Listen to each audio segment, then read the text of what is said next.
2 गाड़ियां क्यों भागी? अगर कोई चोरी नहीं थी, प्रशासन ने, सिक्योरिटी ने इतना इंतजाम क्यों नहीं किया? इतनी फोर्स है अभी इलेक्शन की फोर्स गई नहीं है यूपी से, तो आखिरकार अधिकारी क्यों नहीं कर रहे थे? क्या वजह है कि बिना सिक्योरिटी, बिना इतने इंतजाम के ईवीएम्स जा रही हैं? और ईवीएम्स के बारे में ये मानना है कि किसी भी वेयर हाउस में रखी हो या किसी भी स्ट्रांग रूम में रखी हो, तो बिना प्रत्याशी के जानकारी के आप मूव नहीं कर सकते हैं।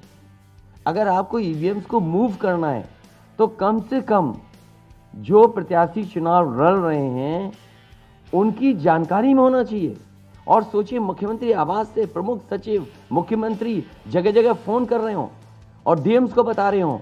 ये घबरा गए उसी दिन जिस दिन अखबारों में कुछ जगह आया कि कहीं पार्क की सफाई हो रही है, कहीं घर की सफाई हो रही है। और आप में से वो लोग हैं जो ज़मीन पर घूमे हैं, जो ज़मीन पर चुनाव चल रहा है, वो भारतीय जनता पार्टी के खिलाफ था, जनता के अंदर नाराज़गी थी।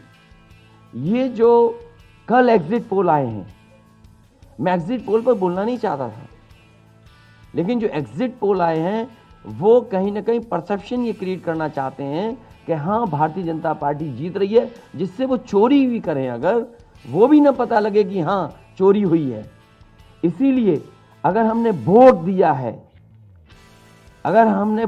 है तो मैं अपने नौजवानों से, किसानों से और आम लोगों को कहूँगा कि उतनी हमारी जिम्मेदारी बनती है कि वोट को हम बचाएं। अगर वोट नहीं गिना जाएगा तो लोकतंत्र कहाँ जाएगा? और ये लोकतंत्र की आखिरी लड़ाई है। मैंने कई बार कहा कि उत्तर प्रदेश का चुनाव लोकतंत्र की आखिरी लड़ाई है। इसके बाद तो जनता को क्रांति करनी पड़ेगी, तभी बदलाव आएगा। इसलिए मैं अपने पार्टी के लोगों से और जो सच्चे ईमानदार, सच्चे सिपाही हों, सच्चे अधिकारी हों, सच्चे पत्रकार हों, कम से कम आगे आएं और लोकतंत्र को बचाने के लिए खड़ा हों। और मैं अपनी पार्टी के लोगों से कहूँगा कि जब तक काउंटिंग न हो जाए तब तक कम से कम ये नज़र रखें और लगातार निगरानी रखें कि कैसे वोट बचाया जा सकता है, कैसे जहाँ पर मशीनें रखी हैं कोई किसी का आना जाना ना हो। ये लोकतंत्र के लिए बहुत ही खतरे का समय है। जो दल हार गया, अब उसके बस में यही है जो अब करने जा रहे हैं। ये जितने कुछ एग्जिट पोल हुए हैं वो इसीलिए हुए हैं कि अगर वो चोरी भी करें तो शायद नजर ना आए।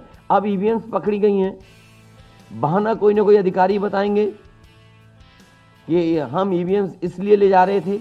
आखिरकार फोर्स के साथ क्यों नहीं ईवीएम जा रही थी? ये तो ईवीएम की एक बनारस की जो अभी भी लाइव चल रहा है वो घटना है।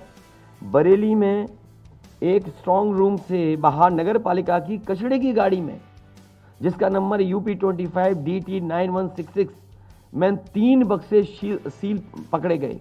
जो सील बक्से थे, एक बक्से में सादा बैलेट पेपर था तथा 2 बक्से में मोहरे, रजिस्टर तथा सील करने वाला सामान था। करीबन 500 बैलेट पेपर पकड़े गए। इसी तरह सोनभद्र का है कि सोनभद्र में भी बड़े पैमाने पर चीज़ें पकड़ी गई। वो भी लोग समझ में आ गया तो उन्होंने देखा, एसडीएम को रोका। एसडीएम घोरावल जनपद सोनभद्र में खाली मत पर अपनी गाड़ी से पॉलिटेक्निक कॉलेज ले जाते हुए पकड़े गए। क्या सफाई देगी सरकार? इसीलिए मैंने कहा, प्रमुख सचिव, मुख्यमंत्री, आप जानकारी कर लें। अगर आपके डीएम्स कोई जानकार हैं, उन्होंने खुद बताया है कि वहाँ से, लखनऊ से फ़ोन आ रहे हैं कि जहाँ पर भारतीय जनता पार्टी हार रही हो वहाँ पर काउंटिंग स्लो हो और रात तक काउंटिंग लेकर के जाइए।